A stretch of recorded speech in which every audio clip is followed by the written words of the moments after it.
Hello ဒီနေ့ကတော့ပုံမှန်မြင်ရတဲ့အတိုင်းပေါ့နော်စပင်လေးကပုံမကြတော့တာဖြစ်တဲ့အတွက်စပင်ပုံစံလေးတော့ချိန်မှာပဲဖြစ်ပါတယ်ရှင်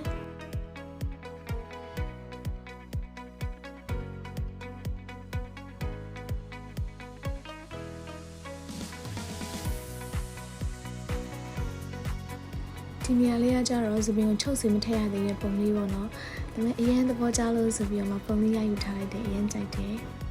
ဒါကြတော့ခုနစပင်လေးကိုပြန်ပြီးတော့ခေါင်းလျှော်ပြီးမှ dryer ပြန်မှုတ်ပေးနေတာပေါ့နော်ဒါ dryer မှုတ်ပြီးတော့မ6တစ်6အချိန်လေးမှာသူကလေပုံတော့ထပ်သွင်းမလားဆိုပြီးအမအမေရေကိုကမသွင်းချင်တော့ဘူးပေါ့နော်နောင်လဲခေါင်းလျှော်ပြီးပုံသွင်းဖြစ်မှာမဟုတ်ဘူးဆိုတဲ့ခါကျတော့ဒီပုံကိုပဲလိုချင်တယ်ဆိုတဲ့ခါကျတော့အခုကဒီကလေဒါပုံမသွင်းသားဘူးပေါ့နော်ခေါင်းလျှော်ပြီးတော့မှသူက dryer မှုတ်ပြီးတော့ထွက်ခဲ့တဲ့ပုံလေးပဲအရင်သဘောကျတယ်